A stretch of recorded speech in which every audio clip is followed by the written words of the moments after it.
Obsidian cipher, তোমার আমার ভালোবাসার গল্প।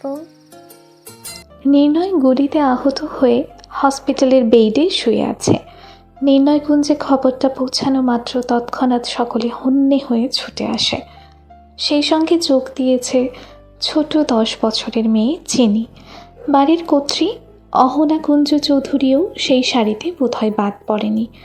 সকলে হসপিটালে পৌঁছায়, মাত্রই শুনতে পায় ইতিমধ্যে নির্ণয়ের জ্ঞান ফিরেছে। পুরো নির্ণয়কুঞ্জ হুড়হুড় করে নির্ণয়ের কক্ষে প্রবেশ করে, অথচ অন্যদিকে ডাক্তারেরও সাধ্য নেই কাউকে আটকানোর। কারণ কুঞ্জবাড়ির সদস্যের মতামতের ওপর হস্তান্তর করবে এখনও এমন মানুষ পুরান ঢাকায় জন্ম হয়নি। এত মানুষ যখন ছোট একটা রুমে ভিড় জমিয়েছে, তাহলে সেখানে কিভাবে নীরবতা বিরাজমান হয়? নির্ণয় রুমে প্রবেশ মাত্রই বদলে গিয়েছে সকল দৃশ্যপট। কারণ একটাই, এটা তো বর্তমানে এখন নির্ণয়কুঞ্জের নির্ণয়ের অবস্থান রয়েছে। সমগ্র কক্ষ জুড়ে নিস্তব্ধতা বিরাজ করছে। থেমে গিয়েছে সকলের কলরব। নির্ণয় আশেপাশে থাকা মানে মিলিয়ে যায় খুশির ঝিলিক। অন্ধকার ঘন মুহূর্ত তৈরি হতে আর কতক্ষণ? কার বা সাহস হবে আগ বাড়িয়ে কথা বলার? এই নিরাপত্তাবিহীন রুমের মধ্যে হঠাৎ করে কারো কান্নার হিচকি তোলা শব্দ সুঠাম দেহি মানবের কান পর্যন্ত পৌঁছাতেই কৌতূহল বশত নির্ণয় আঁখি জোড়া মিলতেই যতটা স্বাভাবিক পরিবেশ ছিল, মুহূর্তেই নির্ণয় চোখ মেলে অহনাকে কুঞ্জ চৌধুরী দেখার পর পরিবেশ আর স্বাভাবিক রইল না। সেকেন্ডের মধ্যে নির্ণয় পাগলের মতো দিশেহারা হয়ে গেল।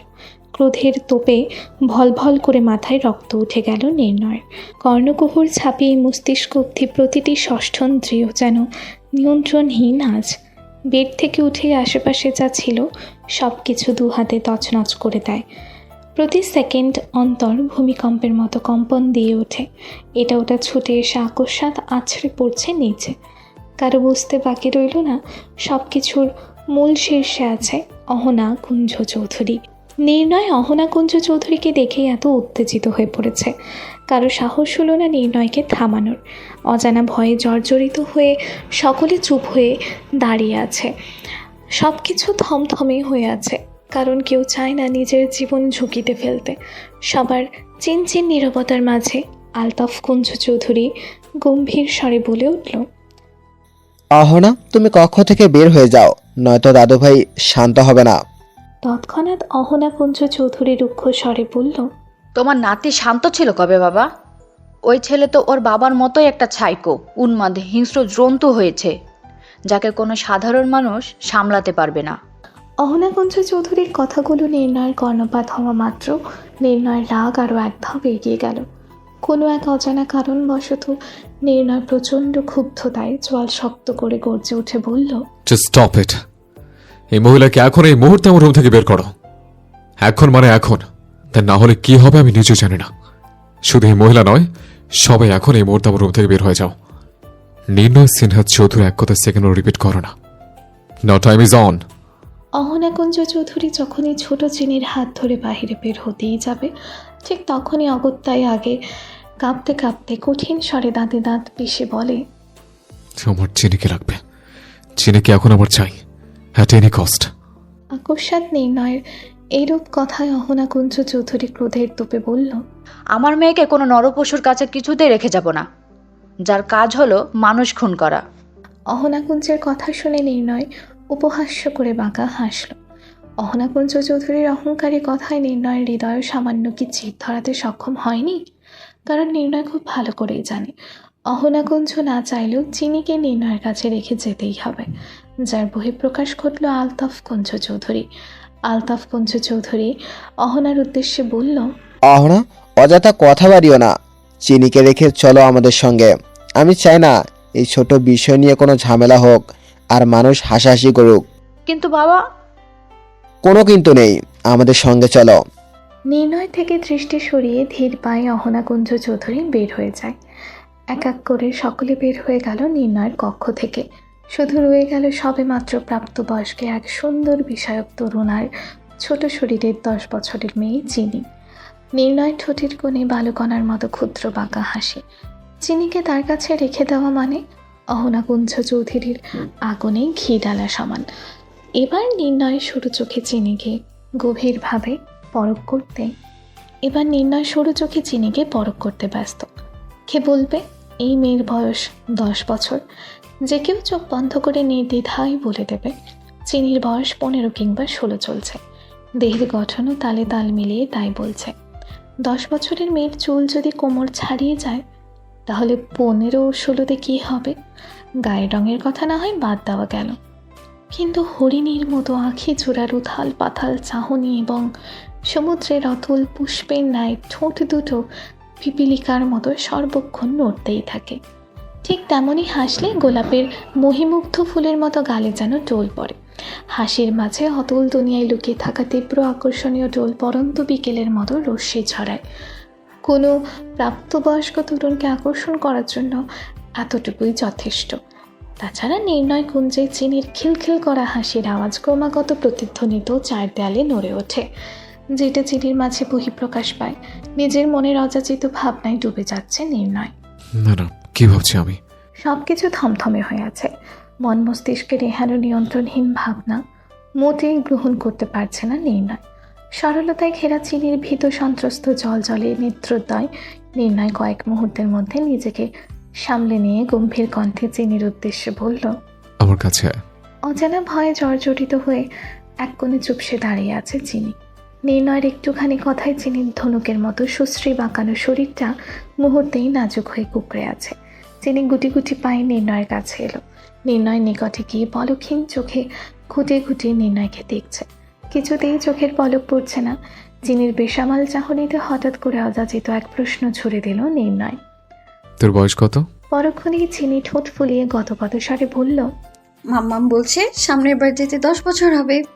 তাহলে আমাকে এভাবে দেখছিলি কেন? আমি কি চিড়িয়াখানা থেকে পালিয়ে এসছে? তোরা মামি আমাকে কোনো অদ্ভুত চিড়িয়াখানার জন্তু মনে করিস, নাকি চিড়িয়াখানায় পাঠানোর ব্যবস্থা করতে এসছিস? চিনির ছোট মাথায় এই বিশেষ বাক্যরচিত কথার মানে ঢুকল না। নির্ণয় খুব ভালো করেই বুঝতে পেরেছে। অতঃপর নির্ণয় সূক্ষ্ম নজরে চিনি তাকিয়ে আকস্মাৎ এক প্রশ্ন করল, স্লিপলেস ড্রেস পরেছিস কেন?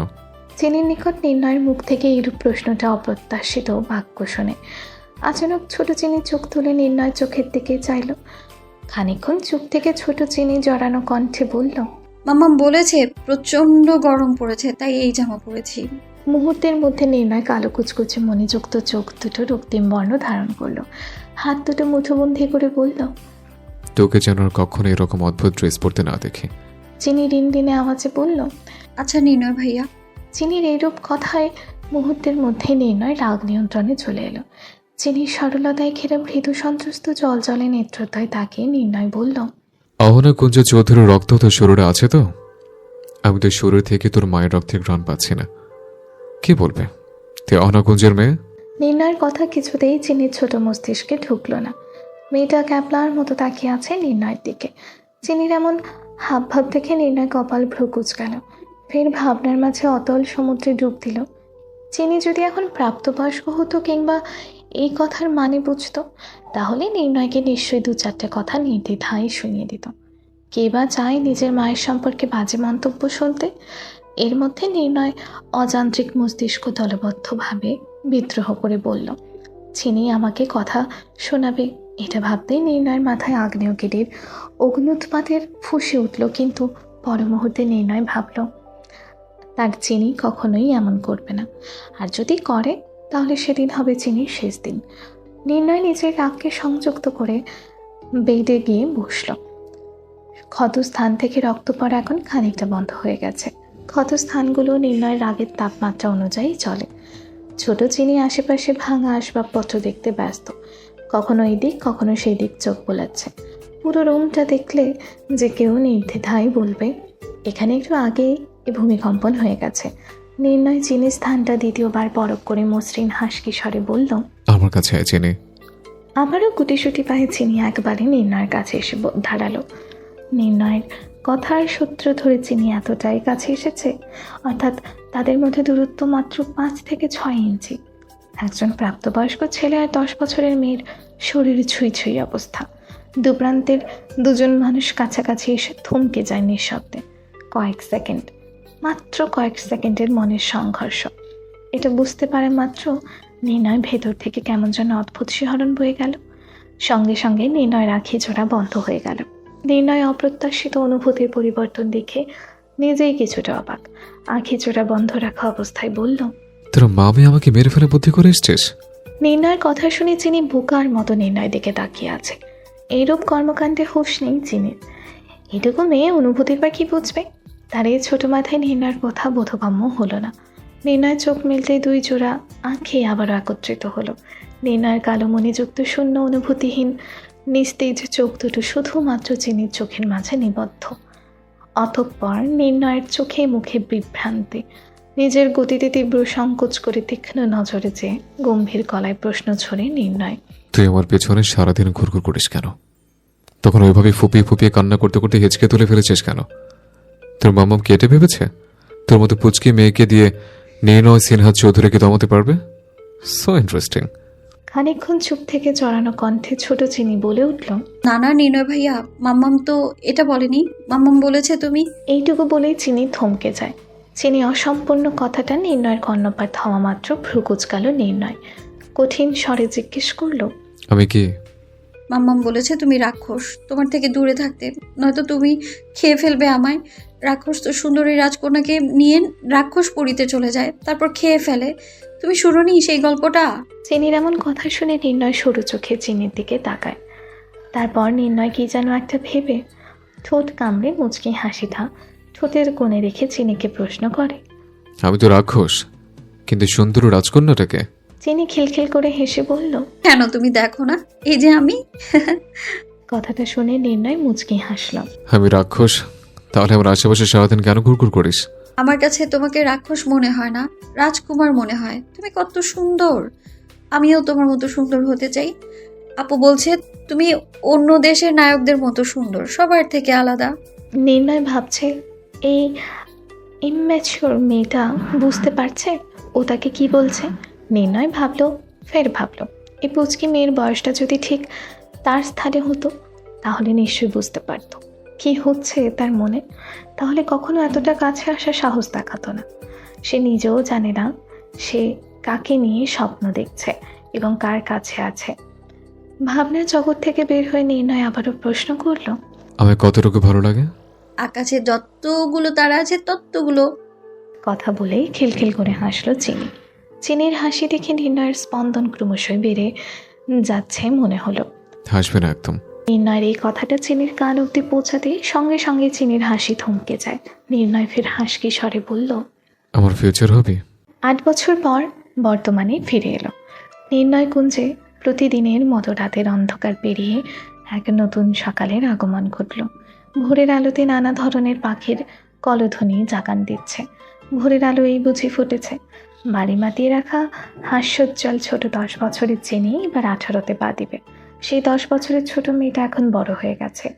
আর কিছুদিন পর চিনির 18তম জন্মদিন উদযাপন হবে। সেই দিনটির আগমন ঘটবে কিছুদিনের মধ্যে। এখন চিনির বয়স 17 বছর চলছে। চিনির ঘুমে বিভোর, আশেপাশে কি হচ্ছে সেদিকে কোনো হুঁশ নেই। বেশ আহারাম করে ঘুমিয়ে আছে। নির্ণয়কুঞ্জের রাজকন্যা। অতঃপর বেলা গড়িয়ে রাজকন্যার এই বুঝি ঘুম ভাঙল। মাম্মাম, ও মাম্মাম, আমার লেট হচ্ছে তো। আর কত টাইম লাগবে তোমার বলবা প্লিজ? চিনি, তুই কাকে ডাকছিস বলতো আমায়? কেন আপু, মাম্মামকে ডাকছি। মিঠি চোখ পাকিয়ে চিনির দিকে তাকিয়ে আছে। চিনি এটা বুঝতে পারা মাত্র ছোট করে একটা মিষ্টি হাসি দিল, যেন এই মিষ্টি হাসি দেখে তার বোনের মনটা গলে যায়। নয়তো নির্ঘাত আজ আপুর হাতে মার খেতে হবে। চিনি ঠিক ভাবলো যেমনটা ঘটলো ঠিক তেমন চমৎকার। মুহূর্তের মধ্যে মিঠির মন গলে গেল। তার চিনিও এটা বুঝতে পারা মাত্র দৌড়ে গিয়ে মিঠিকে জড়িয়ে ধরলো। হয়েছে হয়েছে, আমার রাগ ভাঙাতে হবে না। চিনি, তোর কি টাইম সেন্স নেই? এখন তো আর ছোট নেই তুই। কেন প্রতিদিন আমি আর মাম্মাম তোর ঘুম ভাঙাবো? এত ঘুমাস কি করে তুই? আমার যে কেন এত ঘুম পায় জানি না। বিশ্বাস করো আপু, আমার ফেভারিট শিউলি ফুলের প্রমিস। আমি এক চিনি পরিমাণ মিথ্যে বলছি না। চিনির এমন বোকা বোকা কথায় চিনির আড়ালে নিঃশব্দে হাসলো মিঠি। চিনি একটু বেশি সরল। মুহূর্তেই মিঠি আবারও চোখ পাকিয়ে তাকালো চিনির দিকে। তোকে কতবার বলছি এসব আজে বাজে কথা না বলতে। আমি তোকে সব সময় বিশ্বাস করি। আমাকে বিশ্বাস করানোর জন্য এসব বলতে হবে না। আমাকে বিশ্বাস করানোর জন্য তোর মুখের হাসিটাই যথেষ্ট, বুঝলি আমার ছোট শিউলি ফুল। শিউলি ফুল বলাতেই চিনির ছোট মুচকি হাসিটা এবার দীর্ঘাকারের হলো, কারণ চিনির শিউলি ফুল বড্ড বেশি প্রিয়। কারণে অকারণে শিউলি ফুল নিয়ে হাজার রকম করে ভাবতে বসা তার কাজ। শিউলি ফুল কত সুন্দর, শিউলি ফুলের সুঘ্রাণটা তার মন ভালো করার 99% কারণ। সে যদি শিউলি ফুল হতো তাহলে দুনিয়ার সব না পাওয়া হাহাকার পাওয়ার পরিণত হতো। আপু সত্যি আমি শিউলি ফুল, কিন্তু সবাই যে আমার কিউটি বলে। মিঠি এবার হাসি দিয়ে চিনির 2 গালে হাত রাখলো। সবাই ঠিকই বলে তুই আমার কিউটি শিউলি ফুল, বেলি ফুল আমার। তোর এই গাল দুটি ফুলের পাপড়ির মতো, এই বুঝি ফুটন্ত এক করি, কিন্তু সব ফুল হাসলে ফুলের পাপড়ি ঝরে, আর আমার ছোট্ট শিউলি ফুলটা হাসলে 2 গালে টোল পড়ে, যে কেউ দেখলেই মনোমুগ্ধতায় পড়বে। মিঠির এমন কথা শোনার পর চিনি খিলখিল করে হাসছে। চিনির খিলখিল করে হাসি দেখে মিঠি মনে মনে ভাবলো, এই সৌন্দর্য তোর ঘুমের কারণ। অন্তত মিঠির তো সেটাই মনে হয়। এই সৌন্দর্য তার জীবনের অন্ধকারের পথে ভূমিষ্ঠ হওয়ার আহরণ। কেন সে এত সুন্দর হতে গেল? নয়তো আজ তাকে এত ঘুমাতে হতো না, আর তাদেরও তাকে নিয়ে এত ভয় চিন্তা করতে হতো না, আর ওই 7টা মানুষের প্রাণও দিতে হতো না। সেদিনের কথা মনে পড়লে এখনও মিঠির গায়ে কাঁটা দিয়ে ওঠে। অত্যাচারী হৃদয়হীন সেই মানুষটার কথা ভাবলে ঘৃণায় রিরি করে ওঠে পুরো নির্ণয়কুঞ্জ। হয়তো চিনি সব ভুলে গেছে, কিন্তু অতীত কি তার পিছু ছাড়বে? না না, মিঠি কিছুতেই তার বোনের আশেপাশে অতীতকে ফিরে আসতে দিবে না। আর তার মামামও ওই অশুভ ছায়াকে তার পিছু নিতে দেবে না। কেন যে চিনিকেই এত রূপ দিয়ে এই ধরনীতে পাঠিয়েছে কে জানে। একটু মুচকি হাসি দিলেই মনে হয় দুনিয়াটা হাসছে। সেই হাসি দেওয়ার পর 2 গালের টোল পড়ার যে ব্যাপারটা, না চাইতেও যে কেউ নিঃসন্দেহে মন হারাবে। গায়ের রংটাও ধবধবে সাদা, চুল না হয় মাম্মামের মতো হয়েছে, কোমর ছড়িয়ে পড়ে কিন্তু বেশি বড় হওয়ার আগে ভয় কেটে ফেলে। কিন্তু কই, সে আর মাম্মাম তো এত সাদা না। তাহলে চিনি কার গায়ের রং পেয়েছে? চোখগুলো যেন হাসলে কথা বলে, আর যখন নীরবতা পালন করে তখন মনে হয় কেমন যেন নেশা নেশা লাগে। যে কেউ বলবে এই চোখের দিকে তাকিয়ে গোটা এক জীবন কাটিয়ে দেওয়া যাবে।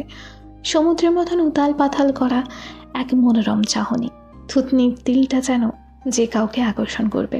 তাই তো সবাই তাকে কিউটি বলে। মিঠিকে হঠাৎ করে চিনির দিকে তাকিয়ে কিছু ভাবতে দেখে চিনি বলল, এ আপু, এমন করে কি দেখছো? কাকে নিয়ে ভাবছো শুনি? চিনির কথায় মিঠির ভাবনা জগৎ থেকে ফিরে এসে বলল, ভাবছি তোর কলেজের টাইম হয়ে গেছে, কিন্তু নির্ণয়কুঞ্জের রাজকুমারীর সেই দিকে কোনো খেয়াল নেই। মিঠির মুখে এরূপ কথা শুনে চিনির হুঁশ ফিরল। তাই তো, কলেজের টাইম হয়ে গেছে, কিন্তু মাম্মাম এখনো রুম থেকেই বের হচ্ছে না কেন? তোর কি মনে হয় চিনি, মাম্মাম এত বেলা অবধি এখনো রুমে থাকবে? এত বেলা পর্যন্ত বাড়িতে থাকার মানুষ মাম্মাম? তার মানে মাম্মাম আজ বাসায় নেই, বের হয়ে গেছে? মাম্মাম আমায় রেখে চলে গেছে? তাহলে আমি কার সাথে কলেজে যাব? কে আমায় দিয়ে আসবে? মাম্মাম আজ অফিস আছে, সেখান থেকেই আবার জনসভা মিটিংয়ে যাবে। আজ তোকে আমিই দিয়ে আসবো। সত্যি আপু, তুমি দিয়ে আসবে তো? তাহলে তো অনেক ভালো হবে। সারা রাস্তা অনেক গল্প করতে পারবো। মাম্মামের সাথে গেলে তো মাম্মামের ভয়ে চুপ থাকতে হয়, কিন্তু মাম্মা মামায় না বলে চলে গেল, এমন তো কখনো হয় না। চিনির মন খারাপ বুঝতে পারা মাত্র মিঠি বলল, চিনি, মাম্মামের অনেক কাজ, প্রথমে অফিসে যাবে এবং জনসভা মিটিং, আরও অনেক কাজ। তাই আমায় বলেছে তোর খেয়াল রাখতে। এবার বের হতে হবে, ড্রাইভার আঙ্কেল কখন থেকে অপেক্ষা করছে। আপু, মাম্মাম কি করে এত দিক সামলায়? রাজনীতি, অফিস, তারপর আমাদের এবং নির্ণয় কুঞ্জ। আমি হলে তো সব রেখে পালিয়ে যেতাম। আমাদের মাম্মাম দুনিয়ায় বেস্ট মাম্মাম, তাই মাম্মাম সব পারে। মাম্মামের কাছে অসম্ভব বলতে কিছুই নেই। আমাদের মাম্মাম বেস্ট, কিন্তু আপু সবাই বলে তুমিও মাম্মামের মতো হয়েছো। মাঝে মাঝে তো আমারও তোমাকে অনেক ভয় লাগে। শোন চিনি, সবাই যদি তোর মতো সরল সোজা হয় তাহলে এই পৃথিবীর মানুষ আমাদের শান্তিতে বাঁচতে দেবে না। তাই তো আমি মাম্মামের মতো স্ট্রং হতে চাই। চিনির মাথায় মিঠির কথাটা উচ্চ সীমান্তর জায়গায় পৌঁছালো না, তাই কিছুটা ভাবান্তর হয়ে তাকিয়ে আছে মিঠি। বলল, তোকে কিছু ভাবতে হবে না, এবার চল। মিরন্তা তাইফ মিঠি এবং চিরন্তা তাইফ চিনি আপন 2 বোন। তাদের ডাক নাম মিঠি আর চিনি। চিনি যেমন মারাত্মক সুন্দরী, তেমনি মিঠিও কম সুন্দর নয়। মিঠি চিনির মতো লম্বা কালো চুল না হলেও কাট করা কালারিং চুলে বেশ সুন্দর লাগে, দেখতে বেশ মায়াবী চেহারা, চোখ দুটো কাজলের রেখা, গায়ের রং অনেকটা ধবধবে সাদা না হলেও তাকে শ্যামলা বলা নিতান্ত ভুল বলে ধার্য করা হবে। আর কথাবার্তা একদম মায়ের মতো, কিন্তু পুরোপুরি নয়। তবে মিঠি সবসময় মায়ের মতো স্ট্রং হতে চায়, কিন্তু চিনি বিপরীত, যে মেয়ে বুক ফাটাবে তবু মুখ ফুটবে না চিনির। আর এই দুই রাজকন্যা মা ভক্ত, অহনাকুঞ্জের আদরের দুই মেয়ে, নির্ণয়কুঞ্জে দুইটি ফুটন্ত ফুল। অহনাকুঞ্জ স্ট্রং পার্সোনালিটির ব্যক্তি, ঢাকা শহরের মোস্ট স্টাবলিশড লিস্টে সবার উপরে নাম হলো অহনাকুঞ্জ চৌধুরী, যার নামে ঢাকা শহরের হাজার হাজার খ্যাতি ছড়িয়ে ছিটিয়ে আছে। তাই সবাই তাকে মা জননী নামে ভালোবাসে ডাকে। অহনাকুঞ্জ চৌধুরীর কথা মুখ থেকে বের হওয়ার সাথে সাথে তা পূর্ণরূপে রূপান্তর করতে দ্বিতীয়বার বেগ পেতে হয় না। ঢাকা শহরে অহনাকুঞ্জ চৌধুরী নামে কয়েক শত নারী সংস্থা নারীদের পাশে থেকে অন্যায়ের প্রতি রুখে দাঁড়ায়। রাজনীতি অহনাকুঞ্জ চৌধুরীর শুধু পেশা নয়, নির্ণয়কুঞ্জের ঐতিহাসিক ঐতিহ্য। নির্ণয়কুঞ্জের আরও একটি দিক আছে যা সবাইকে ভয়ঙ্কর দিকে নির্দেশনা চরম পর্যায়ে পৌঁছায়। এখনও কিছু মানুষের নিষ্ঠুরতম মানবের কথা মনে করলে কেঁপে ওঠে, যে একসময় পুরো ঢাকা শহরে নিষ্ঠুর ক্ষমতা দিয়ে দমিয়ে রেখে নিজের অন্ধকার এবং ভয়ঙ্করী পৈশাচিক রাজ দরবার তৈরি করেছিল। ভুল করা তো দূর, ভুল করার কথা ভাবা মাত্র মৃত্যু অনিবার্য, যার রাজ দরবারে ক্ষমা নামে কোনো শব্দ মুখ দিয়ে কাউকে উচ্চারণ করতে দেয়নি। এ তো সেই মানব যে 18 বছর বয়সে এমপির পদ অর্জন করে দেখিয়ে দিয়েছে তার কাছে অসম্ভব বলতে কিছুই নেই। নির্ণয়কুঞ্জের 93% সম্পদের অধিকারী নির্ণয় সিনহাদ চৌধুরী ওরফে নির্ণয়। নির্ণয়কুঞ্জ থেকে গাড়ি গন্তব্যে এসে পৌঁছালো। গাড়ি গন্তব্যে পৌঁছাতে দেরি, কিন্তু চিনি গাড়ি থেকে হুট করে নামতে দেরি নেই। চিনির এরূপ কর্মকাণ্ডে মিঠি বলল, চিনি লেগে যাবে, সাবধানে। চিনি গাড়ি থেকে নেমেই মনোমুগ্ধকর নয়নে কলেজের পরিবেশ দেখছে। মনে মনে ভাবলো 2 দিন পর আজ কলেজে আসলাম। মিঠি বলল, কি রে, কি ভাবছিস? কলেজের ভিতরে প্রবেশ করছিস না কেন? কলেজের সামনে দাঁড়িয়ে 2 হাত 2 দিকে মেলে দিয়ে লম্বা করে শ্বাস নিয়ে চিনি বলল, মনটা কেমন জানি অন্যরকম লাগছে। আজ বহুদিন বাদে আমার মনটাও সতেজ লাগছে। মামামের বারণ করার কারণে 2 দিন পর আজ কলেজে এলাম। মনটা শান্তি অনুভব হচ্ছে। হয়েছে, মন শান্ত কর, এবার ভিতরেই প্রবেশ কর। তুই ভিতরে প্রবেশ করলে আমি বাসার দিকে অগ্রসর হব। আর শোন, বাইরে গার্ড আছে এবং ভিতরেও গার্ড আছে। এরপরও যদি কোনো সমস্যা হয় সাথে সাথেই মাম্মামকে কল দিবি। মাম্মাম যতই ব্যস্ত থাকুক না কেন তোর কল রিসিভ করবে, কিন্তু বিনা কারণেই বা অযথা মাম্মামকে বিরক্ত করবি না। প্রয়োজনে আমায় কল দিবি। ওকে মাই ডিয়ার সুইট আপু। এটা বলেই এক দৌড়ে কলেজের ভিতরে চলে গেল।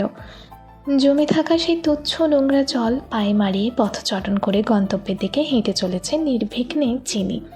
সারা রাত বৃষ্টি হওয়ার দরুন শহরের রাস্তায় ভেজা মাটির গন্ধটা বেশ সুস্পষ্ট।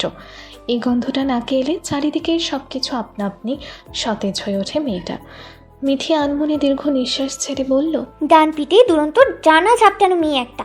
এই মেয়েটাকে সামলাতে হিমশিম খেতে হয়। মনে হচ্ছে পাখি খাঁচা থেকে মুক্তি পেয়েছে। ভীত হিরোনির মতো টানা চোখ দুটোর মাঝে ভয় লেগেই থাকে। হয়তো সবাইকে দেখায় চিনি স্বাভাবিক আছে, আদৌ চিনি স্বাভাবিক নয়, সারাদিন ভয়েই কুকড়িয়ে থাকে। এইসব ভাবনার মাঝে মিঠির হাতের মুঠো ফোনটা বেজে উঠল। মিঠির বুঝতে দেরি হলো না কে কল দিয়েছে। ফোন রিসিভ করা মাত্র অপ্রস্তুত সুরে বলে উঠল, হ্যাঁ মামাম বলো, আমি চিনির কলেজের সামনে। চিনি কলেজের ভিতরেই চলে গেছে। আমাদের আসতে কোনো প্রকার অসুবিধা হয়নি। চিনিকে মেডিসিন খাইয়ে দিয়েছি। এক নাগারে কথাগুলো বলে থামল। বিপরীত পাশ থেকে কি বলল বোঝা গেল না। মিঠি কান থেকে ফোনটা নামিয়ে স্বস্তির নিঃশ্বাস নিল। তারপর মিঠি নির্ণয়কুঞ্জর উদ্দেশ্যে গাড়িতে উঠল। মিঠি গাড়িতে বসে জানালা ভেদ করে আঁখি জোড়া বাইরে নিবদ্ধ। এমন সময় হুট করে ভাবনার জগতে পাড়ি দিল 8 বছর আগে। চিনিকে যখন হসপিটালে নেওয়া হয়, পালস চেক এবং হার্ট রেট পর্যবেক্ষণ করার পর ডাক্তারের কী বলা উচিত তিনি তা বুঝছেন না। স্বাভাবিকভাবে 10 বছরের বাচ্চাদের বিপি 60 থেকে 100-এ থাকে, কিন্তু চিনির বেলায় হৃৎপিণ্ডের বিপি রেট একদম নিম্নস্থানে দেখা যাচ্ছে। সময়ের ব্যবধানে ঠিক তেমনই উচ্চমাত্রা হার্ট রেট বেড়ে যাচ্ছে। ডাক্তার একটা সময় পর সব বাসা ছেড়েই দিয়েছেন। সেই দিন প্রথম এবং শেষবার মিঠি তার মাম্মামকে হাঁটু গেড়ে প্রথমে আল্লাহর কাছে, দ্বিতীয়বার ডাক্তারের কাছে চিনির জন্য প্রাণ ভিক্ষা চাইতে দেখেছেন। সেদিন মনে হয় আল্লাহ তার মাম্মামের ডাকে সাড়া দিয়েছেন। শুধু মাম্মাম নয়, নির্ণয়কুঞ্জের প্রতিটা সদস্য হসপিটালের কর্নারে বসে বসে কেঁদেছিল পাগলের মতো, শুধু সেই নিষ্ঠুর মানব ছাড়া। এরপর থেকে চিনির শ্বাসকষ্ট, মাথা ব্যথা, মাথা ঘোরা, দুর্বলতা বা ক্লান্তি, অল্পতে ভয় পেয়ে সেন্সলেস হওয়া, একটু বা জোরে শব্দে শরীরে কাঁপুনি ওঠা, রাতে ঘুম না হওয়া, কিছুদিন পর পর হাই ডোজের ঘুমের মেডিসিন দেওয়া, এক প্রকার বলা যায় চিনি ফোবিয়াতে আক্রান্ত। আর তখন থেকে চিনিকে চাইল্ড সাইকোলজি ডাক্তার দেখানো হয়েছে। এখন 93% সে সুস্থ। তবে চিনি নামক সেই ছোট চঞ্চল মেয়েটা আজ আর চঞ্চল নেই। চিনির প্রাণোচ্ছল হাসির রিমঝিম আওয়াজ যেন কর্ণকুহর ছাপিয়ে বহু বছর ধরে তালা লাগানো হয়েছে নির্ণয়কুঞ্জে। মেয়েটা একদম চুপ হয়ে গিয়েছে। যেটুকু দেখা যায় কিংবা রয়েছে সবটাই সেই অতীতকে ঘিরে। চিনির প্রতিকূল পরিস্থিতিতে নিজের অসহায়ত্ব কাউকে প্রকাশ করতে না পেরে নিঃশব্দে কেঁদে ভাসাবে দুই চোখ, তবু কারো কাছে কিছু প্রকাশ করবে না। আর চিনি সুস্থ বা সবার সাথে যেটুকু মিশতে পারে সবটাই মাম্মামের জন্য। কিন্তু তিনি আদৌ পুরোপুরি সুস্থ হয়েছে তো? মিঠি এখনও মাঝে মাঝে চিনিকে ঘুমানোর মাঝে ছটফট করতে দেখে, ঘুমের মাঝে অনাকাঙ্ক্ষিত কিছু শব্দ উচ্চারণ করতে দেখে। কথাগুলো ভাবতে ভাবতেই মিঠির চোখ থেকে 2-4 ফোঁটা অশ্রু গালবেই পড়ল। অনেকক্ষণ ধরে নিষ্প্রভ চোখে জানালার বাইরে চেয়ে থাকতে মিঠির গাড়ি নির্ণয়কুঞ্জের রাস্তায় পৌঁছানোর গতিবেগ করল। ঢাকা শহরের অন্য সব এলাকা বা বাড়ির মতো নয় নির্ণয়কুঞ্জ, সম্পূর্ণ আলাদা ধাঁচে, কোনো রূপকথার রাজ্যর মতো। না আছে কোলাহল, না আছে খুব কাছাকাছি জনবসতি। নির্ণয়কুঞ্জ যেই রাস্তা ধরে বাড়ির মেইন গেটে পৌঁছায় সেই রাস্তাটা জনমানব শূন্য। অন্য সব রাস্তার দুই পাশে যেই রকম দোকান কিংবা দালান কোঠা অবস্থান করে, এই রকম কিছুই কোনো কালে নির্ণয়কুঞ্জের বাড়ির রাস্তায় দেখা মেলে না। যে কেউ নিঃসন্দেহে বলে দিতে পারবে এই রাস্তা রাজত্বে পৌঁছানোর লাল বাগিচার কার্পেট। নির্ণয়কুঞ্জের পর আশেপাশে যারা বসবাস করে তারাও সুনাম দন্যের মধ্যেই পড়ে, নয়তো অহনাকুঞ্জের সাথে একই এলাকায় বসবাস করার যোগ্যতা রাখে কে? ক্লাসরুম। চিনির মনোযোগ দিয়ে ক্লাস করছে। ফিমেল টিচার আইসিটি বিষয়ে লেকচার দিচ্ছে। হঠাৎ পিউনের ডাকে চিনি ধ্যান ভাঙল। চিনি ম্যাম, হলরুমের টেলিফোন সেক্টরে আপনার ফোন এসেছে। আমি ওয়েটিংয়ে রেখে এসেছি, দয়া করে যদি আসতেন ভালো হতো। কথাটা শুনতেই নুসরাত এবং মিতি চিনির দিকে ট্যাপ ট্যাপ করে তাকিয়ে আছে। আর টিনা একবার চিনিকে দেখছে আর একবার পুরো ক্লাসরুমকে পর্যবেক্ষণ করছে, কারণ ক্লাসরুমের প্রত্যেকটা চোখ চিনির ওপর। ভদ্রতাবোধ চিনি ছোট থেকেই জানে, তাই তো পিওনের ডাকার সঙ্গে সঙ্গে নিজেকে ঠিকঠাক করে চিনি বসা থেকে দাঁড়িয়ে পিওনের বলা কথাগুলো শুনল। চিনি যে এমপির মেয়ে এটা চিনিকে দেখলে মোটেও বোঝা যায় না। চিনির কথার মতো চিনির চলাফেরাও সাদাসিধে। চিনি ভাবতে লাগলো, কে আমাকে ফোন দিয়েছে, তাও আবার ফোন সেক্টরে? আমার তো আজ ফোন অন করা, বাসা থেকে আসার সময় ফোন চার্জ দিয়ে নিয়ে এসেছে মনে করে। তাহলে চিনির ভাবনা থেকে হুঁশ ফিরল ফিমেল টিচারের কথায়। চিনি মামুনি, তুমি কথা বলে এসো ফোনে। তুমি আসলেই বাকি লেকচার কমপ্লিট করব।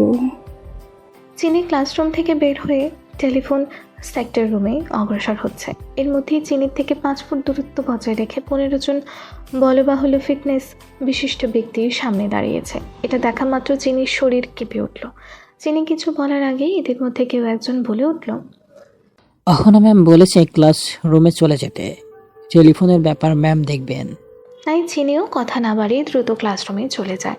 দুপুর 2টো, চিনির ক্লাস শেষ, তাই বন্ধু মহলে সবাই আড্ডা দিতে বসেছে শহীদ মিনারের সিঁড়িতে।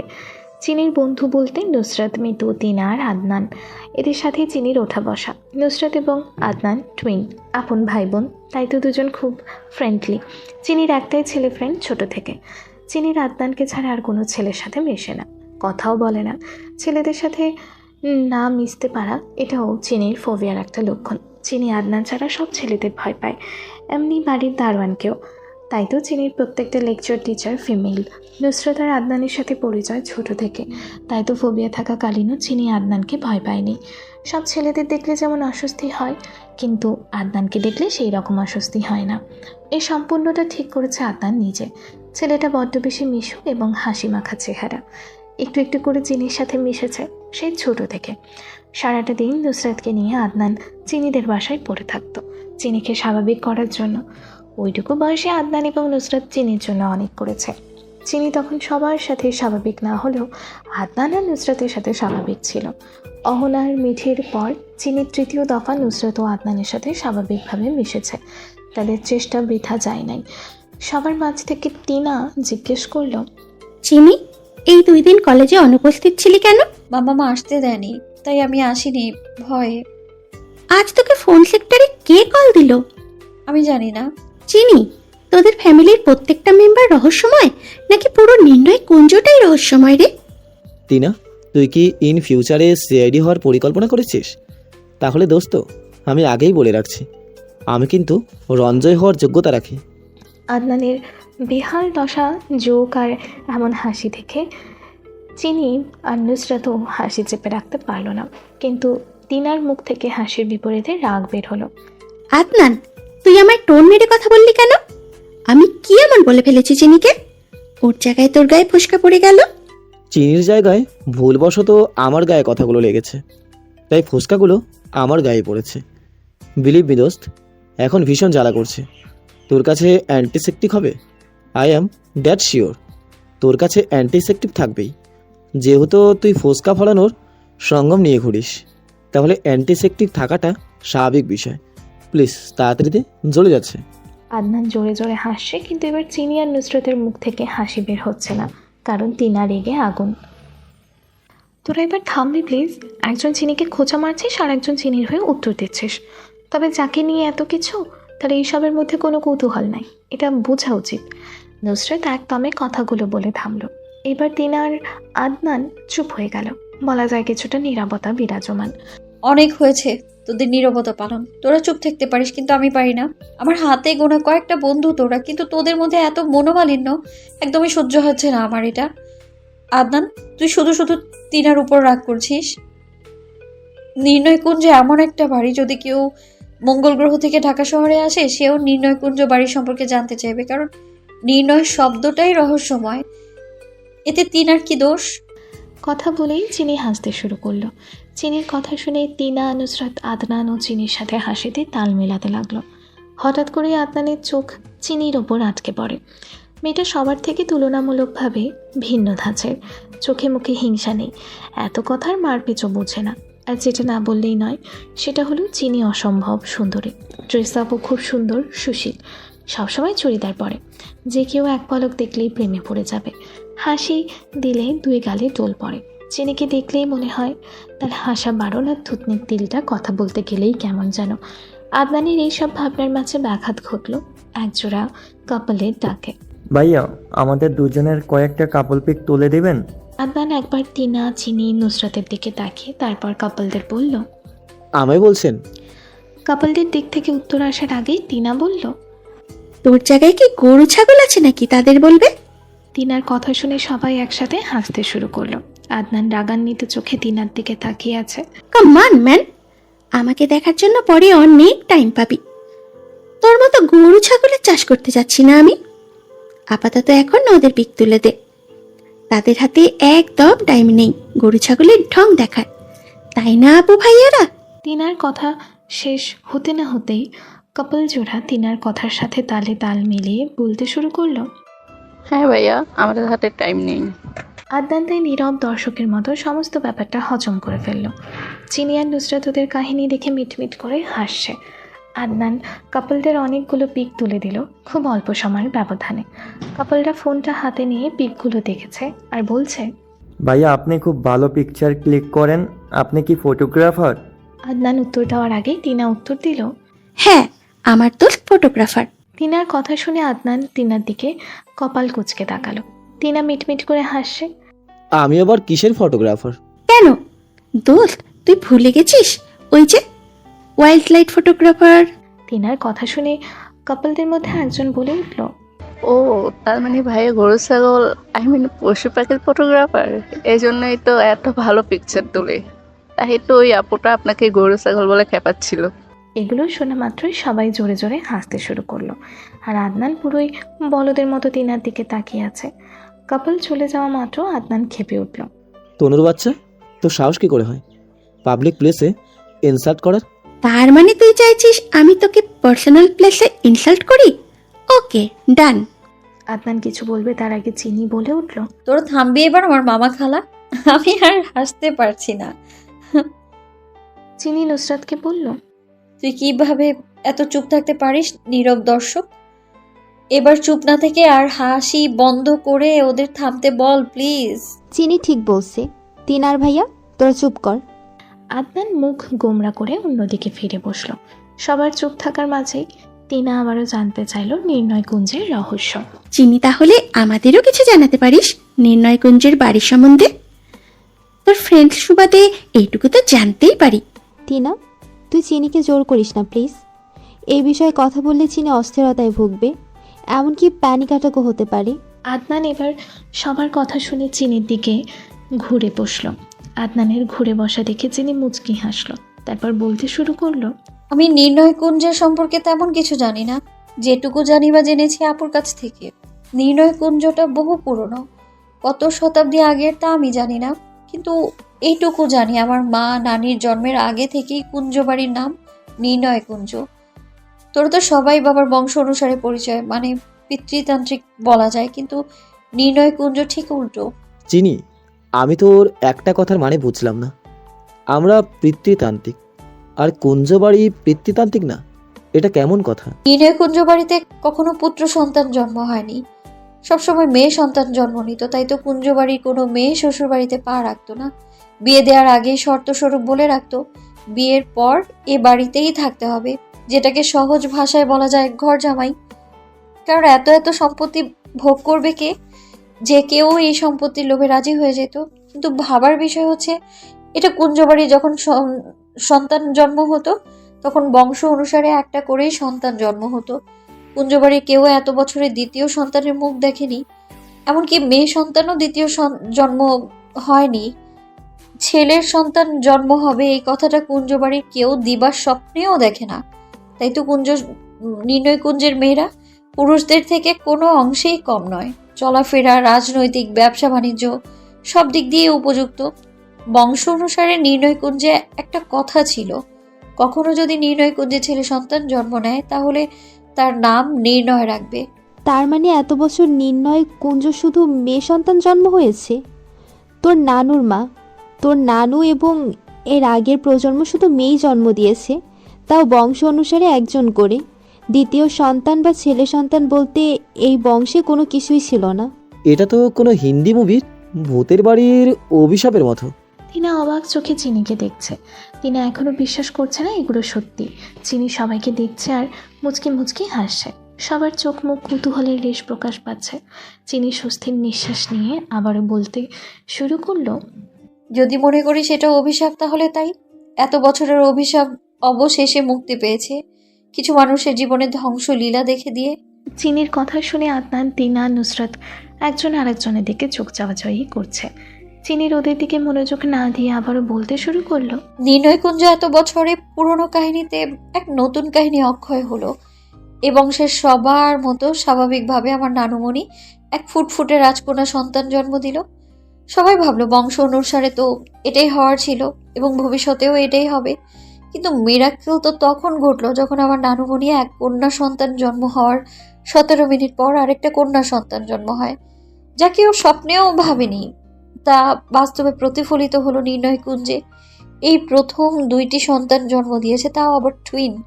এটা মিরাকেল ছাড়া আর কি হতে পারে? এর পরের ঘটনা সম্পর্কে আমার ধারণা নেই, কি হয়েছিল আমি সঠিক জানি না।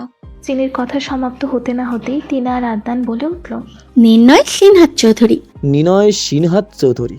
চিনি আর নুসরাত অবাক চোখে তাকালো এদের দুজনের দিকে। দুইটা মানুষ একই প্রশ্ন করলো একই টাইমে। চিনি ছোট করে হাসি দিয়ে বলল, তোরা সারাদিন ঝগড়া করলে কি হবে? তোদের টাইম সেন্স তো দারুণ। একসাথে একই প্রশ্ন কি করে করলি তোরা? চিনির প্রশ্নের উত্তর হিসেবে তিনা আর আদনান থেকে বিশেষ কিছু পাওয়া গেল না। নুসরাত এখনও তিনা আর আদনানকে পলকহীন চোখে দেখে যাচ্ছে। চিনি আবার কথায় মনোযোগ দিল, প্রথম মিরাকল তো নানুমণি দেখিয়েছে, বড়মণি মোহনা কুঞ্জ চৌধুরী আর আমার মাম্মাম অহনা কুঞ্জ চৌধুরীকে জন্ম দিয়ে। কিন্তু দ্বিতীয় এবং তৃতীয়বারের মিরাকল তো ঘটেছে। বড়মণি মোহনা কুঞ্জ চৌধুরী বংশ অনুসারে এই প্রথম কেউ পুত্র সন্তান জন্ম দেয়। নাম রাখা হয় নির্ণয় সিনহাত চৌধুরী, যা এখন সবার জন্য অভিশাপ বলে ধারণা করা হয়। কথাগুলো বলেই চিনি জোরে জোরে নিঃশ্বাস নিচ্ছে। কেন যেন চিনির মধ্যে অস্থিরতা কাজ করছে। তারপরও চিনি আবারও বলতে শুরু করলো, এরপর মাম্মাম আপুকে জন্ম দেয়। কিছু বছর পর আমার জন্ম হয়। নির্ণয়কুঞ্জে আবার 2 কন্যা সন্তানের আগমন। এই অভিশাপ থেকে না হয় মুক্তি পেয়েছে সবাই, কিন্তু নির্ণয়কুঞ্জের জলজ্যান্ত অগ্নিগিরি লাভার জন্ম হয়েছে, তাকে দমাবে কেটাকে। কথাগুলো শেষ করার আগে চিনির প্যানিক অ্যাটাক শুরু হয়। চিনির কথা শুনে সবাই ভাবনার জগতের চূড়ান্তে স্তম্ভ আটকে পড়েছে।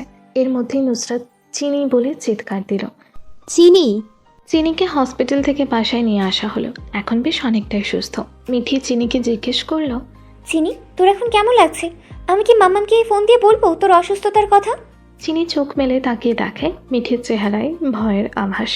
চিনি ঠোঁটের কোনায় ক্ষুদ্র হাসি রেখা টেনে বলল, আপু তুমি শুধু শুধু ভয় পাচ্ছ, জাস্ট প্যানিক অ্যাটাক। তোর কাছে যেটা জাস্ট, সেটা আমাদের কাছে আমাদের প্রাণ পাখির কষ্ট। মাম্মামের কাছে হয়তো তোর এই অবস্থার কথা পৌঁছে গেছে, কিন্তু এখন পর্যন্ত মাম্মামের ফোন কেন আসলো না? কথাগুলো বলেই মিঠি ভাবছে মাম্মামের কাছে চিনির অসুস্থ কথা পৌঁছায় নাই। এটা অসম্ভব, কারণ মিঠির কাছে খবর পৌঁছানোর আগে অহনা কুঞ্জর কাছে খবর পৌঁছানোর কথা সবার আগে। কিন্তু চিনি অসুস্থ হয়েছে ঘণ্টাখানেক আগে। চিনিকে হসপিটালে নেওয়া হলো এবং হসপিটাল থেকে বাসায় নিয়ে আসা হলো। এর মধ্যে অহনা কুঞ্জ একবারের জন্য খোঁজ নেয় নাই। কি এমন রাজকার্য নিয়ে ব্যস্ত যেখানে অহনা কুঞ্জের কলিজা তার মেয়েরা, সেখানে তার মেয়ে অসুস্থ কিন্তু তার কোনো হদিশ নেই। এমন তো আগে কখনো হয়নি। মিঠির ধ্যান ভাঙল আদনানের ডাকে। আপু আসবো? আরে আদনান, তিনা, নুসরাত, ভিতরে এসো। এখনো কক্ষের বাইরে দাঁড়িয়ে আছো কেন? মিঠির অনুমতি পেয়ে নুসরাত, আদনান, তিনা হাসি মুখে কক্ষে প্রবেশ করলো। মিঠি বলল, আমি ভুলেই গেছি তোমাদের কথা। চিনিকে নিয়ে খুব বেশি ব্যস্ত হয়ে গিয়েছিলাম। কোনো ব্যাপার না আপু, হঠাৎ করে চিনি সুস্থ হয়ে গেছে, আমরাও ভয় পেয়ে গেছি। চিনি, তুই এখন কেমন আছিস? এখন আলহামদুলিল্লাহ ভালো আছি। সবাই কিছু না কিছু টুকটাক কথা বলছে, কিন্তু তিনা এক নজরে মিঠিকে দেখছে। তিনের চুপচাপ থাকা এবং মিঠির দিকে পলক্ষীনভাবে তাকিয়ে থাকা ব্যাপারটা খেয়াল করেছে মিঠি। মিঠি তিনাকে প্রশ্ন করলো, তিনা, তুমি চুপ কেন? সবাই কথা বলছে কিন্তু তুমি চুপ করে আছো। তোমার কি অস্বস্তি হচ্ছে আমি কক্ষে আছি বলে? টিনা বেশি কথা বলতে বলতে হাঁপানি রোগের ব্যামোতে আক্রান্ত, তাই কম কথা বলার প্রতিশ্রুতি নিয়েছে আপু। এই কথা বলেই আদনান জোরে জোরে হাসতে লাগলো। না আপু, আদনান মিথ্যে বলছে। আসলে অনেকক্ষণ যাবত আমি তোমায় লুকিয়ে লুকিয়ে দেখছিলাম। তিনার কথা শুনে চিনি এবং নুসরাত চোখ চাওয়াচাই করছে। মিঠি মুচকি হাসি দিয়ে বলল, আমাকে লুকিয়ে দেখার কি আছে তিনা? আমি তো তোমারও বড় আপু হই। চিনি যেমন আমার বোন হয়, তেমনি তুমি আর নুসরাতও আমার বোন হও। আমি তোমাকে সব সময় সোশ্যাল মিডিয়াতে দেখেছি। শাড়ি ইন দ্য র্যাম্প শোতে 200 জনের মধ্যে তুমি প্রথম হয়েছিলে। তখন থেকে আমি তোমার বিগ ফ্যান। বিলিভ মি আপু, তুমি সামনাসামনি অসম্ভব সুন্দর এবং তোমার পোশাক সুশীল। ইনফ্যাক্ট তোমরা 2 বোনই খুব সুন্দর। কথাগুলো বলেই তিনা মিঠিকে জড়িয়ে ধরলো। তিনার পাগলামি দেখে মিঠিও তিনাকে জড়িয়ে ধরলো। চিনি আর নুসরাত তাদের পাগলামি দেখে হাসছে। তিনা বলল, আপু, তোরার সাথে পিক তুলতে পারি? অবশ্যই। আমাকেও সাথে নাও, আমি তোমাদের সাথে পিক তুলবো। তাহলে এই নুসরাত কেন বাকি থাকবে? তুমিও এসো ফোন নিয়ে। পিকচার তোলা শেষে চিনি, নুসরাত, তিনা 3 জন ফোন হাতে নিয়ে পিকচার শেয়ার করছে। এর মধ্যে আদনান বলল, আমাকে যারা ভুলে গেছে তাদের ফোন নষ্ট হয়ে যাক, তাদের চার্জার জ্বলে পুড়ে ছারকার হয়ে যাক, ইয়ারফোনে গ্রিট লেগে যাক। আদনানের কথাগুলো শুনতে দেরি, কিন্তু তিনা, নুসরাত, চিনি হাত থেকে ফোন রাখতে দেরি নয়। আদনান এত সময় যাবৎ নারী সমাজের কর্মকাণ্ড দেখছে এবং ভাবছে নারী সমাজ হলো স্বার্থপর সমাজের অংশীদার। নয়তো ওর মতো ছেলেকে ইগনোর করা মানে চাঁদকে হাতে পেয়ে ফ্রিজে রেখে দেওয়া। মিঠি ওদের কার্যকলাপ দেখে হাসতে হাসতে বলল, আমি তোমার জন্য খাবার নিয়ে আসছি। বলেই কক্ষ থেকে বের হয়ে গেছে মিঠি। তিনা বলল, কাম অন ম্যান, এই প্যালেস 10 থেকে 15টা ফিমেল হেল্পিং হ্যান্ড আছে। কেউ না কেউ তো তোর কপালে জুটেই যাবে। আমি তোর মতো যেখানে সেখানে হেল্প হ্যান্ড খুঁজি না, খুঁজলে বারবি ডল খুঁজবো। হয়েছে তোদের ঝগড়া করা। এবার নুসরাতের দিকে তাকিয়ে দেখ। নুসরাত ঘন্টায় একটা করে কথা বলে, আর তোরা দুজন মিনিটে 6 বার ঝগড়া করিস। নুসরাত শয়তা বিধবা, তাই কথা বলতে জানে না। শোন তাহলে আসল রহস্য। আমার বোনকে আমি ছোট থেকে অল্প কথা বলার প্রতিশ্রুতি দিয়েছি। I am international teacher. তাহলে তুই নীরবতা অধিকারী ইন্টারন্যাশনাল টিচার হয়ে বাচাল কি করে হয়ে গেলি বস? নুসরাত এতক্ষণ চুপ থাকলেও এখন কিছুতেই হাসিটাকে থামিয়ে রাখতে পারল না। আবারও চিনির কক্ষে সবার হাসির ধ্বনি শোনা গেল। সময় বিকাল 5টা। তিনা, আদনান, নুসরাত বাসায় ফিরবে, তাই চিনি মিঠি ওদের সামনে এগিয়ে দেওয়ার জন্য ওপর থেকে নিচে নেমেছে।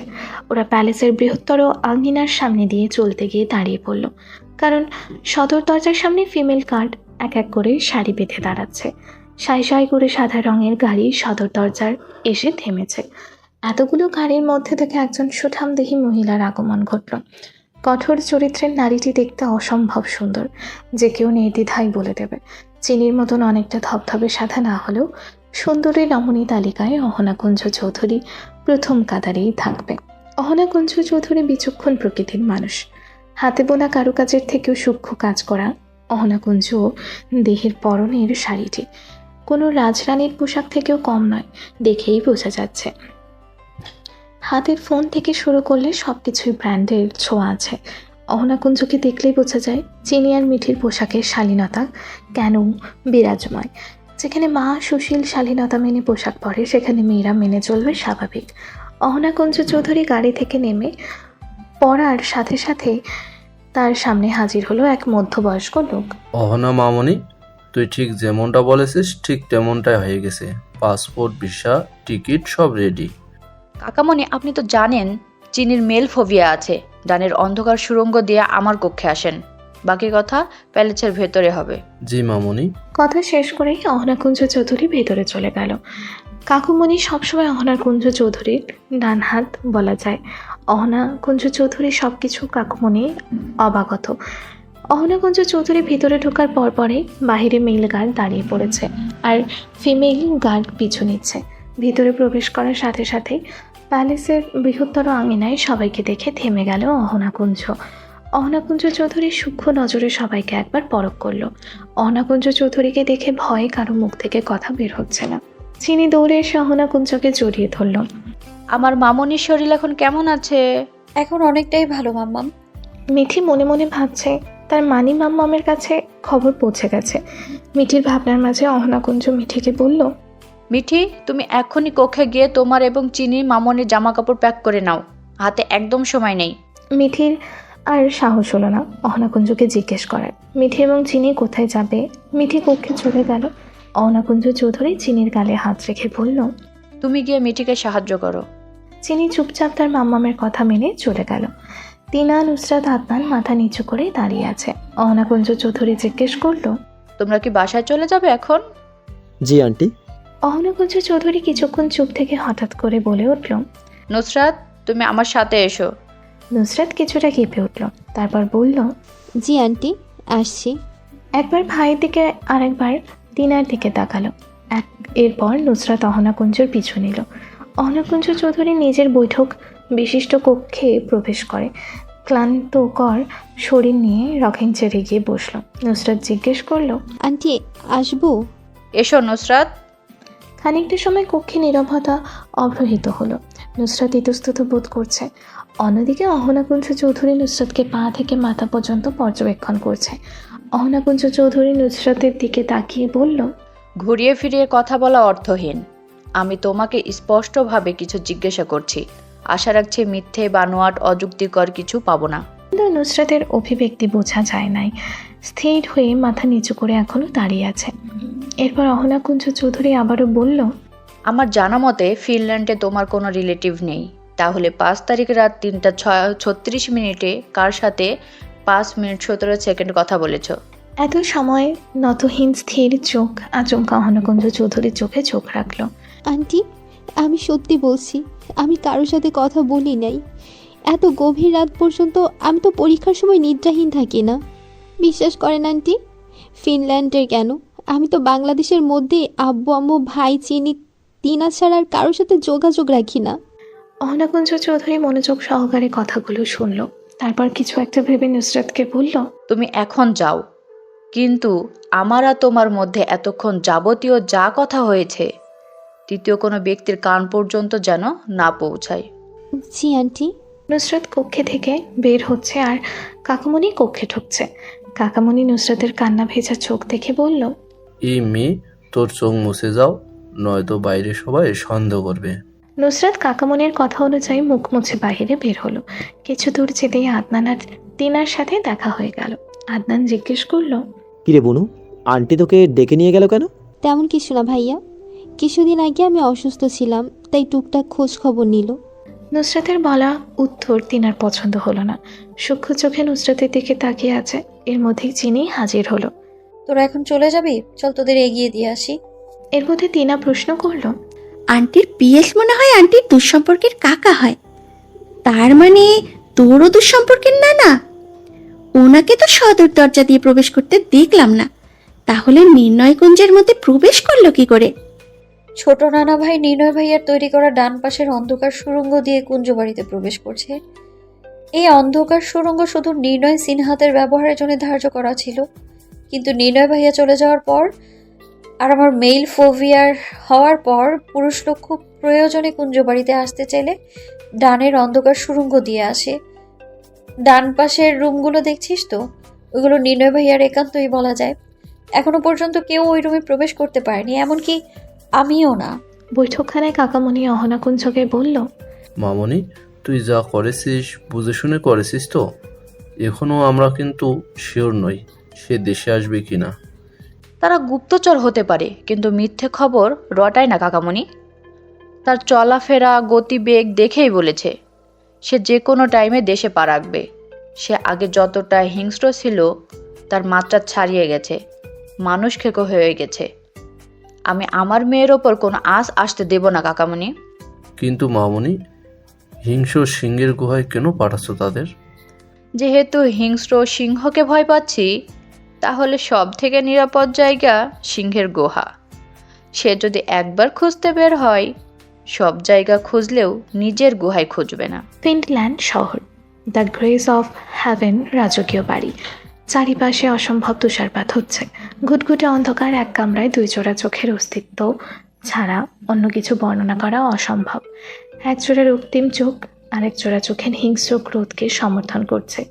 সে ক্রোধ বৈশিষ্ট্য প্রাণীর হলো পিটবুল, যার নাম রাখা হয়েছে ড্যাজি।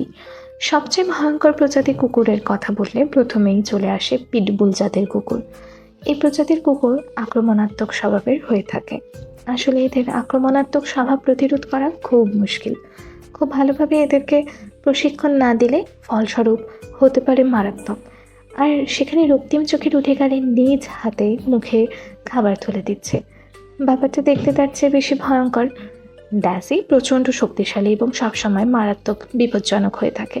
এদের উচ্চতা সাধারণত 23 থেকে 29 ইঞ্চি হয়। এই প্রজাতির কুকুর পোষার ক্ষেত্রেও বিশ্বের বহু দেশে নিষেধাজ্ঞা রয়েছে। সেখানে রক্তিম চোখের মানব কামরার সঙ্গী করে রেখেছে নির্দ্বিধায়। ড্যাজি মাথায় হাত দিয়ে রক্তিম চোখের মানব অর্থাৎ নির্ণয় বলল, ড্যাজি বলতো তাকে কি গিফট দেওয়া উচিত? তুই কিছু একটা আইডিয়া দে। জানিস তো ড্যাজি সে কত সুন্দর, অনেক অনেক সুন্দর। অহনাকুঞ্জ চৌধুরী কথা বলতে শুরু করলেন। আমি তো এটাই বিবেচনা করে পাচ্ছি না, যেখানে ফিনল্যান্ড শহর ক্রমাগত বিশ্বের নিরাপদ দেশগুলোর মধ্যে একটি, সেখানে ওর মতো হিংস্র প্রাণী কিভাবে নিজের কর্মকাণ্ড চালাচ্ছে। অহনাকুঞ্জ চৌধুরীর কথাগুলো শুনে কাকামণি বলতে শুরু করলো, কাল রাত থেকে ওর কোনো হদিশ নেই। আমাদের গুপ্তচর এবং ইনফরমেশন টিম পুরো ফিনল্যান্ড অভিযান চালাচ্ছে, কিন্তু সে নিরুদ্দেশ। অহনাকুঞ্জ কথাটা শুনেই উত্তেজিত হয়ে পড়ল। সে যা ভাবছে তবে কি তাই হলো? অহনাকুঞ্জের ভাবনার মধ্যে কাকামণি বলল, গুপ্তচর এবং ইনফরমেশন টিমের ধারণা সে দেশ পাড়ি দিয়েছে সবার অবসরে। কথাটা শুনেই অহনাকুঞ্জ চৌধুরীর ক্ষিপ্ত নজরে কাকামণির দিকে তাকালো। কাকামণি মাথাটা নত করে বলল, তার তীক্ষ্ণ বুদ্ধি এবং পৈশাচিক কর্মকাণ্ডের সাথে আমরা কেউ অবগত নই মামনি। আমি যা ভয় পেয়েছি তার মানে তাই হলো। ও খুব ধুরন্ধর। ও যদি ধুরন্ধর না হতো তাহলে 8 বছর আগে 18 বছর বয়সী তীক্ষ্ণ বুদ্ধি এবং পৈশাচিক কর্মকাণ্ড দ্বারা আমার থেকে আমার এমপি পদ কেড়ে নিতে পারত না এবং সবাইকে বাধ্য করেছে তাকে এমপি হিসেবে মানতে। নয়তো 18 বছর বয়সে কি করে এমপি হিসেবে নিযুক্ত হয়? ওর মতো উন্মাদ এদের সাথে পেরে ওঠা কারো কাম্য নয়। কাকামণি, অতি দ্রুত গাড়ি বের করতে বলো, আমরা এক্ষুনি বের হব। জি মামুনি। মিঠি রুমে প্রবেশ করতেই দেখতে পেল চিনি ভেজা চুলে কেচি হাতে নিয়ে দাঁড়িয়ে আছে। মিঠি রুমে প্রবেশ করতে করতে চিনিকে বলল, আজ আবারও? তিনি মিঠির দিকে তাকিয়ে মুচকি হাসি দিল। চিনির চুল থেকে টুপটুপ করে পানি পড়ছে। মিঠি তোয়ালটা নিয়ে এসে চিনির চুল মুছে দিচ্ছে। মিঠি আবারও বলল, ছোট থেকেই শুধু শুধু এই ভয় নিয়ে বেঁচে আছিস, অকারণেই তোর নিয়ম মেনে চলছিস। সে আমাদের আশেপাশে কখনো আসবে না বলছে, যদি আমরা নিজে থেকে তার কাছে না যাই।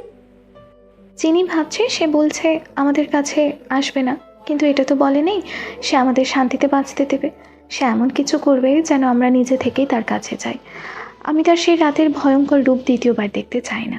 মিঠি চিনির হাত থেকে কেচি নিয়ে চিনির কোমর সমান চুল থেকে 17 ইঞ্চি মেপে বাকি চুল কেটে ফেলল। এটা চিনি প্রতি মাসেই করে, কোনো এক নিষ্ঠুর মানবের হুকুম বলে কথা। ছোট থেকেই চিনির চুল খুব তাড়াতাড়ি বড় হয়ে যায় অনাকুঞ্জের মতো, কিন্তু মিঠির বেলা ভিন্ন। মিঠির খুব তাড়াতাড়ি চুল বড় হয় না, আর না হওয়ারও কারণ আছে। মিঠি কিছুদিন পর পর নিউ হেয়ার কাট দেয়। চিনি আর মিঠি যখন চুল নিয়ে ব্যস্ত তখনই কক্ষে প্রবেশ করলো অহনাকুঞ্জ চৌধুরী। তোমরা তাড়াতাড়ি রেডি হয়ে নাও, আমরা কিছু সময়ের মধ্যেই বের হব। অহনাকুঞ্জের কণ্ঠের সুর শুনে চিনি আর মিঠি অপ্রস্তুত হয়ে পড়ল। মিঠি মাথা নিচু করে দাঁড়িয়ে আছে আর চিনি বোকার মতো অহনাকুঞ্জের দিকে তাকিয়ে আছে। মিঠি ভয়ে কিছু জিজ্ঞেস করতে না পারলেও চিনির অবুঝ মন জিজ্ঞেস করলো, মাম আমরা কার কাছে যাচ্ছি? তোমরা প্রিমির কাছে যাচ্ছ। পিমি নামটা শুনেই চিনি ঘাড় ঘুরিয়ে মিঠির দিকে তাকালো। মিঠি নির্বিকার চোখে তাকিয়ে আছে অহনাকুঞ্জ চৌধুরীর দিকে, কিন্তু কিছু জিজ্ঞেস করার সাহস পেল না। চিনি বলল, কিন্তু পিমি থাকে কোথায়? কয়েক মাস পরে তো আমার পরীক্ষা। গেলেই দেখতে বাবা কোথায় থাকে। তোমার পরীক্ষার আগেই চলে আসবে। আর কিছু শুনতে চাই না আমি। রেডি হয়ে নাও। বলেই রুম থেকে বের হয়ে গেল অহনাকুঞ্জ চৌধুরী। অহনাকুঞ্জ যাওয়ার পর চিনি মিঠির কাছে গেল। আপু পিমিকে? পিমি হলো সে যাকে আমি আর তুই ছোটবেলায় অন্য দেশের নায়িকা ভাবতাম। এর থেকে বেশি কিছু আমার মনে নেই। তাড়াতাড়ি রেডি হয়ে নিতে হবে। সবাই রেডি হয়ে সর্দর দরজার সামনে হাজির। চিনি সাদা রঙের চুড়িদার পরেছে, কোমর থেকে 17 ইঞ্চি বড় চুলগুলো ছেড়ে রেখেছে। খুব সাদাসিধে কিন্তু বরাবরের মতো হাস্যোজ্জ্বল চেহারা। মিঠি পরনে জিন্স এবং লং কুর্তি এবং গলায় স্কার্ফ ঝোলানো, হাতে ঝোলানো জিন্স এবং লেদারের জ্যাকেট এবং পায়ে হাই হিল। অহনাকুঞ্জ সর্দর দরজায় এসে চিনি এবং মিঠির সামনে দাঁড়ালো। চিনির গালে হাত রেখে বলল, চিনি মামনি, তুমি এইরকম পোশাক কেন পরেছ? বোন তো এইরকম পোশাক পরে নেই। মামা আমি ওই রকম পোশাকে কমফোর্ট ফিল করি না। আপু তো মাঝে মাঝে মডেলিং এর জন্য এইরকম পোশাক পরে। সবসময় মনে রাখবে, পানি যে পাত্রে রাখা হয় সেই পাত্রের রং ধারণ করতে হয়। পরিস্থিতি অনুযায়ী চলতে হবে। যেই জায়গায় যাবে সেই অনুযায়ী পোশাক পরতে হবে এবং সেইভাবে চলতে হবে। তোমরা যেখানে যাবে সেখানে অনেক ঠান্ডা এবং শীত। মাম্মা পিমির বাসায় গিয়ে শীতের পোশাক পরে নিব। এই অবধি যেতে পারবে তো? হ্যাঁ যেতে পারবো। তুমি এবং আপু তো আছো সাথে। ঠিক আছে, গাড়িতে ওঠো তোমরা। অহনাকুঞ্জ চৌধুরী যখন গাড়িতে উঠবে ঠিক তখনই পেছন থেকে কাকামণি ডাক দিল। অহনা মামনি। জি কাকামণি, বলেন। তোর কথা অনুযায়ী আমি কাল সন্ধ্যা থেকে সারা রাত চিনির ফোন আমার কাছে রেখেছি। তোর সন্দেহ ঠিক ছিল। চিনি নানু ভাইয়ের ফোনে এক নম্বর থেকে একবার কল এসেছে। 1000খানা ফোন তো অবশ্যই এসেছে। প্রথম আমি নম্বরগুলো ব্লক মেরেছি, কিন্তু তাতেও কাজ হয়নি। এরপর ফোন অফ করে ফেলেছি। ফোনটা এখনো আমার কাছে, কিন্তু সবগুলো নাম্বার বাংলাদেশের খোঁজ নিয়ে দেখেছি। অহনাকুঞ্জ মন দিয়ে কথা শুনল, শুধু উত্তরে এটাই বলল, কাকামণি ফোনটা আপনার কাছে রেখে দেন, চিনিকে দেওয়ার প্রয়োজন নেই। বলে গাড়িতে উঠে পড়ল। চিনি এবং মিঠিকে নিয়ে অহনাকুঞ্জ এক গাড়িতেই বসলো। অহনাকুঞ্জ চৌধুরীর গাড়ির সামনে 2টা পুলিশের গাড়ি এবং পিছনে 2টা পুলিশের গাড়ি। গাড়ি এয়ারপোর্টে এসে থামছে। অহনাকুঞ্জ চৌধুরী গাড়ি থেকে নেমেই মেয়েদের নামিয়েছে। অহনাকুঞ্জ চৌধুরী কিছুক্ষণ মেয়েদের দিকে তাকিয়ে থেকে মিঠিকে উদ্দেশ্য করে বলল, কালকে রাতে যা বলেছি সব মনে আছে তো? জি মাম্মাম। তোমাদের যা প্রয়োজন পিমির কাছে পেয়ে যাবে। টাকা এবং যাবতীয় যা লাগবে পিমির কাছে বলবে। আমি কিছুদিন পর তোমাদের নিতে আসছি। এখানে আমার অনেক কাজ আছে, চাইলেই যেতে পারবো না এখন। অহনাকুঞ্জ চৌধুরী কথা শুনেই চিনি কান্না করে দিল। মাম্মা তুমি যাবে না তাহলে আমিও যাব না। অহনাকুঞ্জ চৌধুরী এতক্ষণ এই ভয়টাই পেয়েছিল। মাঝপথে এসে চিনি বেঁকে বসবে না যাওয়ার জন্য। চিনিকে মিঠি অনেক বোঝাচ্ছে, কিন্তু চিনির কান্না কিছুতেই থামছে না। চিনির এমন কান্না দেখে অহনাকুঞ্জ বলল, আমি তখন যেতে পারবো না, এটা তুমি খুব ভালো করে জানো। তোমার কি আদনান, তিনা, নুসরাতকে চাই? হ্যাঁ চাই। তোমার মাম্মাম প্রমিস করছে ওদের পাসপোর্ট ভিসার প্রসেসিং হয়ে গেলেই ওদের পাঠিয়ে দেবে। তখন ওদের নিয়ে অনেক আনন্দ করো। অহনাকুঞ্জ চৌধুরীর কথা শুনে চিনির কান্না থেমে গেছে। তারপর চিনি কিছু একটা ভেবে বলল, মামা আমি তোমায় আজ সকালে কিছু জিজ্ঞেস করেছিলাম। ওইখানে গিয়ে তোমাকে সাইকোলজি ডাক্তার দেখানো হবে।